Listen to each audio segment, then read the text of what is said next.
ಶ್ರೀರಾಮ್ ನೀವು ನೋಡ್ತಾ ಇದ್ದೀರಾ ಟಿವಿ ವಿಕ್ರಮ ನಾನು ಸೌಮ್ಯ ಸನಾತನಿ ನಮ್ಮ ಟಿವಿ ವಿಕ್ರಮದ ಎಲ್ಲಾ ಕಾರ್ಯಕ್ರಮಗಳ ನೋಟಿಫಿಕೇಶನ್ ನಿಮಗೆ ಸಿಗಬೇಕಂತ ಹೇಳಿದ್ರೆ ನಮ್ಮ ಟಿವಿ ವಿಕ್ರಮ ಚಾನೆಲ್ ಅನ್ನು ಸಬ್ಸ್ಕ್ರೈಬ್ ಮಾಡಿ ಹಾಗೆ ಬೆಲ್ ಬಟನ್ ಕ್ಲಿಕ್ ಮಾಡೋದನ್ನ ಖಂಡಿತ ಮರಿಬೇಡಿ 2008 ನವೆಂಬರ್ 26 ಇಡೀ ದೇಶ ಈ ದಿನವನ್ನು ಮರೆಯೋದಕ್ಕೆ ಸಾಧ್ಯವೇ ಇಲ್ಲ ಮರಿಬಾರದು ಕೂಡ ನಂಗೊತ್ತು ಈ ವಿಡಿಯೋ ನಿಮ್ಮಲ್ಲೇ ಎಷ್ಟು ಜನರಿಗೆ ಬೋರ್ ಅನಿಸಬಹುದು ಆದರೆ ಒಬ್ಬ ರಾಷ್ಟ್ರೀಯವಾದಿಯಾಗಿ ಇದನ್ನ ಹೇಳಲೇಬೇಕು ಇದರ ಬಗ್ಗೆ ಮಾತಾಡದೇ ಇದ್ರೆ ತಪ್ಪಾಗ್ಬಿಡುತ್ತೆ ನವೆಂಬರ್ 26 2008 ಮುಂಬೈ ಮೇಲೆ ಪಾಕಿಸ್ತಾನಿ ಭಯೋತ್ಪಾದಕರು ದಾಳಿಯನ್ನ ಮಾಡಿದ ರೀತಿ ಇದೆಯಲ್ವಾ ಯಾವತ್ತು ಅಂಥದ್ದೊಂದು ದಾಳಿಯನ್ನ ಭಾರತ ನೋಡಿರಲಿಲ್ಲ ಅವತ್ತು ಆ ದಾಳಿಯ ನಂತರ ನಮ್ಮ ಸರ್ಕಾರದ ವರ್ತನೆಯ ಬಗ್ಗೆ ಅನುಮಾನ ಹುಟ್ಟಿಸಿತ್ತು ಅಸಹ್ಯ ಕೂಡ ಆಗಿತ್ತು ಯಾಕಂತೀರಾ ಆ ದಾಳಿಯ ಮಾಸ್ಟರ್ ಮೈಂಡ್ ಆಗಿದ್ದಂಥ ತಹವೂರ್ ಹುಸೇನ್ ರಾಣಾ ಭಾರತದಲ್ಲಿ ಹೆಣಗಳನ್ನು ಉರುಳಿಸಿ ಅಲ್ಲೆಲ್ಲೋ ಆನಂದದಿಂದ ವರ್ಷಗಳ ಕಾಲ ನೆಮ್ಮದಿಯಾಗಿದ್ದ ಹೊಟ್ಟೆ ಉರಿಯೋದಿಲ್ವಾ ಇಲ್ಲಿ ಎಷ್ಟೋ ಕುಟುಂಬಗಳು ಮಗನನ್ನ ಕಳ್ಕೊಂಡ ತಂದೆ ತಾಯಿ ಅಪ್ಪನನ್ನ ಕಳ್ಕೊಂಡ ಮಗು ಗಂಡನನ್ನ ಕಳ್ಕೊಂಡ ಹೆಂಡತಿ ನರಕ ಅನುಭವಿಸ್ತಾ ಇರಬೇಕಾದ್ರೆ ಆ ಇಡೀ ಪ್ರಕರಣದ ಮಾಸ್ಟರ್ ಮೈಂಡ್ ಮಜವಾಗಿ ಕಾಲ ಕಳೀತಾ ಇದ್ದ ಇದು ನಮ್ಮ ಅವತ್ತಿನ ಸರ್ಕಾರಗಳ ದುರಂತ ಅವತ್ತಿನ ನಮ್ಮ ಹೇಡಿ ಸರ್ಕಾರಕ್ಕೆ ಹುಸೇನ್ ರಾಣಾ ವಿರುದ್ಧ ಕಠಿಣ ಕ್ರಮ ತೆಗೆದುಕೊಳ್ಳೋ ತಾಕತ್ತು ಇರಲಿಲ್ವಾ ನಮ್ಮ ಹಣೆ ಬರ ಅದು ಆದರೆ ಎಲ್ಲೋಗುತ್ತೆ ಮಾಡಿದ ಪಾಪ ದೇಶಕ್ಕೆ ಒಬ್ಬ ಸದೃಢ ನಾಯಕ ಬರ್ತಾರೆ ನರೇಂದ್ರ ಮೋದಿಜಿ 2014ರಲ್ಲಿ ಪ್ರಧಾನಿ ಆದ್ಮೇಲೆ ತಹವೂರ್ ರಾಣಾ ಬಗ್ಗೆ 2008ರಲ್ಲಿ ಏನೆಲ್ಲ ಹೇಳಿದ್ದಾರೋ ಅದನ್ನ ಈಗ ಮಾಡಿ ತೋರಿಸಿದ್ದಾರೆ अमेरिका की शिकागो की कोर्ट में आज राणा एक टेररिस्ट को मुक्त करने का फैसला हो चुका है इस घटना ने आतंकवाद के खिलाफ लड़ने वाली हर शक्तियों के लिए हर सरकार के लिए एक नया सवालिया निशान खड़ा किया है मैं आशा करूंगा कि भारत सरकार तत्काल इस विषय में अपनी प्रतिक्रिया दे भारत सरकार अमेरिका के खिलाफ अपनी आवाज उठाए और अमेरिका का पाकिस्तान तरफी जो रवैया है उसके सामने भारत सरकार ने अब कड़ा निर्णय करना पड़ेगा इस समय की मांग है वरना एक के बाद एक दोषी लोग अमेरिका चले जाएंगे अमेरिका की कोर्ट में केस चलेंगे और एक के बाद को एक तरफा निर्दोष छोड़ दिया जाएगा ಕೊನೆಗೂ ತಹವೂರ್ ರಾಣಾನನ್ನ ಭಾರತಕ್ಕೆ ಎಳೆದು ತಂದಿದ್ದಾರೆ ಈಗ ಪ್ರಶ್ನೆ ಏನಂದ್ರೆ ಆತನ ಕಥೆ ಏನು ಅವನನ್ನ ಏನ್ ಮಾಡಲಾಗತ್ತೆ ಇದ್ರ ಬಗ್ಗೆ ಚರ್ಚೆಯನ್ನ ಮಾಡೋಣ ತಹವೂರ್ ರಾಣಾ ಭಾರತಕ್ಕೆ ಬಂದಿಳಿದ ನಂತರ ಅವನನ್ನ ಮೊದಲು ಎನ್ಐಎ ಪ್ರಧಾನ ಕಚೇರಿಗೆ ಕರ್ಕೊಂಡು ಹೋಗ್ತಾರೆ ಅಲ್ಲಿಂದ ಹೆಚ್ಚು ಸುರಕ್ಷಿತವಾಗಿರುವಂತಹ ಹೈ ಸೆಕ್ಯೂರಿಟಿ ಇರೋ ನಿಗೂಢ ಸ್ಥಳಕ್ಕೆ ಕರ್ಕೊಂಡು ಹೋಗಿ ಇಡ್ತಾರೆ ನಂತರ ಅಲ್ಲಿ ನವೆಂಬರ್ 26 ದಾಳಿಯಲ್ಲಿ ಪಾಕಿಸ್ತಾನದ ಪಾತ್ರವೇನು ಅನ್ನೋದರ ಕುರಿತು ವಿಚಾರಣೆ ನಡೆಸಲಾಗುತ್ತೆ ಈತ ಯಾಕಿಷ್ಟು ಮುಖ್ಯ ಇವನಿಂದ ಭಾರತಕ್ಕೆ ಸಿಗೋದೇನು ಇದನ್ನು ನಾವು ಮೊದಲು ಅರ್ಥ ಮಾಡ್ಕೊಳ್ಬೇಕು ತಹವೂರ್ ರಾಣಾ ಪಾಕಿಸ್ತಾನಿ ಪ್ರಜೆ ಅವನು ಮೊದಲು ಕೆನಡಾಕ್ಕೆ ಹೋಗಿ ಕೆನಡಾದ ನಂತರ ಅಮೆರಿಕದ ಪೌರತ್ವವನ್ನು ಪಡ್ಕೊಂಡಿದ್ದ ಈತ ಮೊದಲು ಪಾಕಿಸ್ತಾನಿ ಸೈನ್ಯದಲ್ಲಿದ್ದ ನಂತರ ISI ಸೂಚನೆ ಮೇರೆಗೆ ಕೆನಡಾಗೆ ಹೋಗಿ ಅಲ್ಲಿಯ ಪೌರತ್ವವನ್ನು ಪಡ್ಕೊಳ್ತಾನೆ ಅದಾದ್ಮೇಲೆ ಅಮೆರಿಕಕ್ಕೆ ಹೋಗಿ ಅಲ್ಲಿಯ ಪೌರತ್ವ ಪಡೆದು ಅಲ್ಲಿ ಒಂದು ಕಂಪನಿ ಸ್ಥಾಪಿಸ್ತಾನೆ ಹಾಗೆ ಆ ಕಂಪನಿಯಿಂದ ಬೇರೆ ಬೇರೆ ದೇಶಗಳಲ್ಲಿ ಜಿಹಾದಿ ಚಟುವಟಿಕೆಗಳಿಗೆ ಸಿಂಡಿಕೇಟ್ಗಳನ್ನು ನೇಮಕ ಮಾಡ್ತಾನೆ ಇಂಟ್ರೆಸ್ಟಿಂಗ್ ಅಂದ್ರೆ ಆತ ಅಮೆರಿಕದಲ್ಲಿ ಒಬ್ಬ ಬಿಸ್ನೆಸ್ ಮ್ಯಾನ್ ಆತನ ಮೇಲೆ ಯಾವುದೇ ಆರೋಪ ಇರಲಿಲ್ಲ ಆತನ ಎಲ್ಲ ರೆಕಾರ್ಡ್ಸ್ ಕೂಡ ಕ್ಲೀನ್ ಆಗಿತ್ತು ಆದರೆ ಅಲ್ಲಿ ಅಂತಹ ಇಮೇಜ್ ಇಟ್ಕೊಂಡು ಬೇರೆ ದೇಶದಲ್ಲಿ ದಾಳಿ ನಡೆಸ್ತಾ ಇದ್ದ ಉದಾಹರಣೆಗೆ ಡೆನ್ಮಾರ್ಕ್ನಲ್ಲಿ ಪ್ರವಾದಿ ಮೊಹಮ್ಮದ್ ಸಾಹಿಬ್ ಬಗ್ಗೆ ಬರ್ತಿದ್ದಕ್ಕೆ ಆ ನ್ಯೂಸ್ ಚಾನೆಲ್ ಆಫೀಸ್ ಮೇಲೆ ದಾಳಿ ಮಾಡಲಾಗಿತ್ತು ಅದರ ಹಿಂದೆ ಇದ್ದಿದ್ದು ಈತನೇ ಅದೇ ಕಾರಣಕ್ಕೆ ಡೆನ್ಮಾರ್ಕ್ ಕೇಸ್ನಲ್ಲಿ ಅಮೆರಿಕದಲ್ಲಿ ಶಿಕ್ಷೆ ಅನುಭವಿಸ್ತಾ ಇದ್ದ ಆದರೆ ಭಾರತದಲ್ಲಿ ನಡೆಸಿದಂಥ ನವೆಂಬರ್ 26ರ ದಾಳಿಯ ಪ್ರಕರಣದಲ್ಲಿ ಮಾತ್ರ ಶಿಕ್ಷೆ ಅನುಭವಿಸ್ತಾ ಇರಲಿಲ್ಲ ಭಾರತದಲ್ಲಿ ತಹವೂರ್ ರಾಣಾನ ಸಂಚು ಹೇಗಿತ್ತಂದ್ರೆ ಮೊದಲು ಡೇವಿಡ್ ಹೆಡ್ಲಿಯನ್ನ ಇದಕ್ಕೆ ನೇಮಿಸಿಕೊಳ್ತಾನೆ ನಂತರ ಆತನನ್ನ 5 ವರ್ಷದ ಬಿಸ್ನೆಸ್ ವೀಸಾ ಮೂಲಕ ಭಾರತಕ್ಕೆ ಕಳಿಸ್ತಾನೆ ಭಾರತದ ಮುಂಬೈನಲ್ಲಿ ಆಫೀಸ್ ಮಾಡಬೇಕು ಅಂತ ಬೇರೆ ಬೇರೆ ಜಾಗಗಳಿಗೆ ಹೋಗಿ ಅಲ್ಲಿನ ಫೋಟೋಗಳನ್ನು ಪಾಕಿಸ್ತಾನಕ್ಕೆ ಕಳಿಸ್ತಾ ಇದ್ದ ಉದಾಹರಣೆಗೆ ಹೋಟೆಲ್ ತಾಜ್ ಅಲ್ಲಿನ ಎಲ್ಲ ಸ್ಥಳ ಇಂಡಿಯಾ ಗೇಟ್ ಟ್ರೈಡೆಂಟ್ ಹೋಟೆಲ್ನ ಎಲ್ಲ ಫೋಟೋಗಳನ್ನು ಲಷ್ಕರ್ ಎ ತೊಯ್ಬಾ ಮೂಲಕ ಭಯೋತ್ಪಾದಕರು ಒಟ್ಟು ಸೇರಿಸಿ ಒಂದು ನಕ್ಷೆಯನ್ನು ರೆಡಿ ಮಾಡ್ಕೊಂಡಿದ್ರು ನಂತರ ಅವರು ಇಲ್ಲಿಗೆ ಬಂದು ಭಾರತದ ಮೇಲೆ ದಾಳಿಯನ್ನು ಮಾಡ್ತಾರೆ ಈ ನವೆಂಬರ್ 26 ದಾಳಿಯ ಒಂದು ಪ್ರಮುಖ ವಿಷಯ ಏನಂದ್ರೆ ಆ ದಾಳಿ ಪ್ಲಾನ್ ಹೊಸ್ತಲ್ಲ.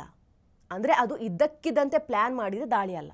1971ರಲ್ಲಿ ಭಾರತ ಪಾಕಿಸ್ತಾನ ಯುದ್ಧ ನಡೀತಾ ಇದ್ದಾಗ ಆ ಸಮಯದಲ್ಲಿ ಪಾಕಿಸ್ತಾನಿ ನೇವಿ ಸೀಲ್ಸ್ ಕಮಾಂಡೋಗಳು 10 ಜನರ ಗುಂಪುಗಳಾಗಿ ಹೋಗಿ ಮುಂಬೈನ ಪ್ರಮುಖ ಸ್ಥಳಗಳ ಮೇಲೆ ದಾಳಿ ಮಾಡ್ತೇವೆ ಅಂತ ಪ್ಲಾನ್ ಮಾಡಿದ್ರು. ಆದರೆ 1971ರಲ್ಲಿ ಪಾಕಿಸ್ತಾನಕ್ಕೆ ಅದು ಸಾಧ್ಯ ಆಗಲಿಲ್ಲ. ಆದರೆ ಆ ಪ್ಲಾನ್ ಅನ್ನ ನೇವಿ ಸೀಲ್ಸ್ ಬದಲು ಲಷ್ಕರ್ ಎ ತೊಯ್ಬಾ ಅದಕ್ಕೆ ಅಂತ 10 ಭಯೋತ್ಪಾದಕರನ್ನ ನೇಮಿಸಿತು.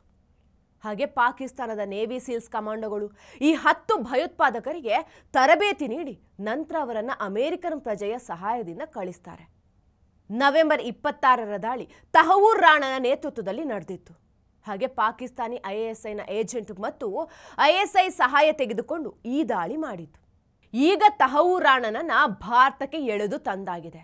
ಆದರೆ ಈಗ ಅವನ ಬಾಯಿಂದ ಈ ದಾಳಿಯ ಪಾಕಿಸ್ತಾನದ ಸಂಪೂರ್ಣ ಪಾತ್ರ ಬಯಲಿಗೆಳಿತಾರೆ.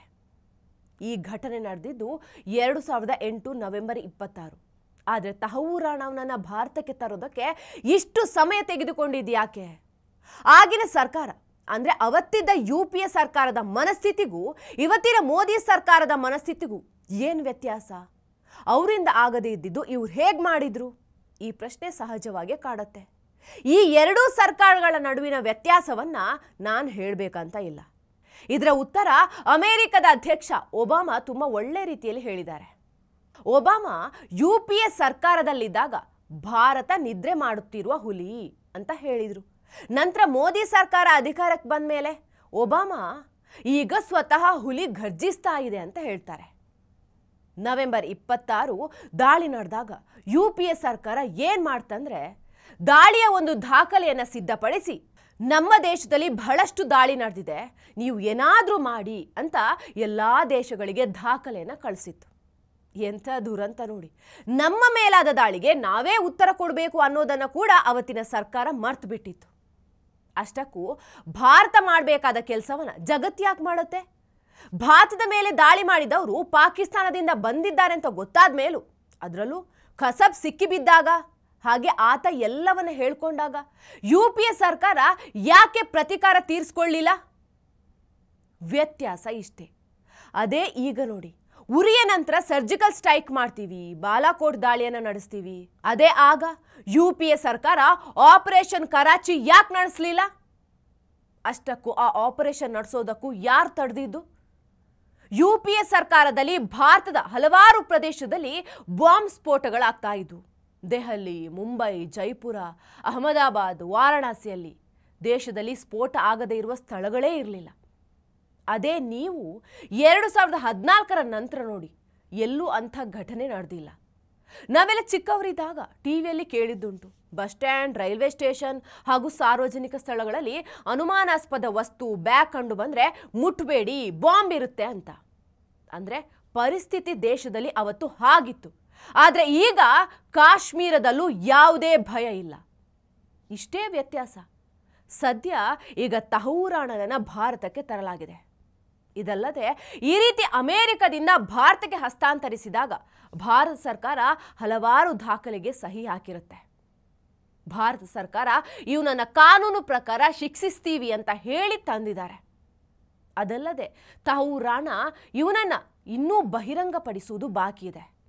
ಹಾಗೆ ಇವನನ್ನ ಕೋರ್ಟಿನ ಕಟಕಟೆಯಲ್ಲಿ ನಿಲ್ಲಿಸಿ ಸರಿಯಾದ ತೀರ್ಪು ಕೊಡಬೇಕು. ಯಾಕಂದ್ರೆ ಈ ತಹವೂರ್ ರಾಣ ಒಬ್ಬ ಸಾಮಾನ್ಯ ಭಯೋತ್ಪಾದಕ ಅಲ್ಲ, ಇವನು ಮಾಸ್ಟರ್ ಮೈಂಡ್.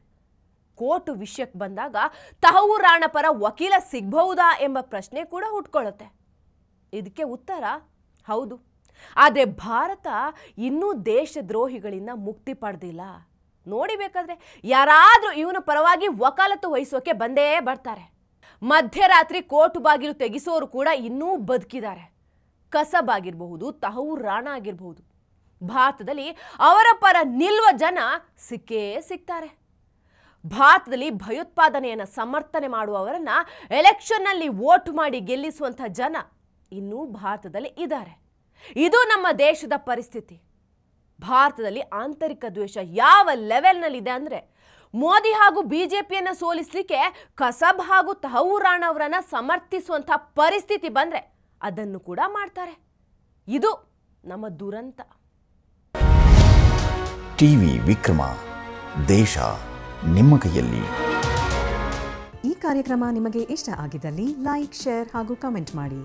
ಟಿವಿ ವಿಕ್ರಮದ ಕಾರ್ಯಕ್ರಮಗಳನ್ನು ನಿರಂತರವಾಗಿ ವೀಕ್ಷಿಸಲು ಸಬ್ಸ್ಕ್ರೈಬ್ ಮಾಡಿ, ಬೆಲ್ ಐಕನ್ ಒತ್ತಿ.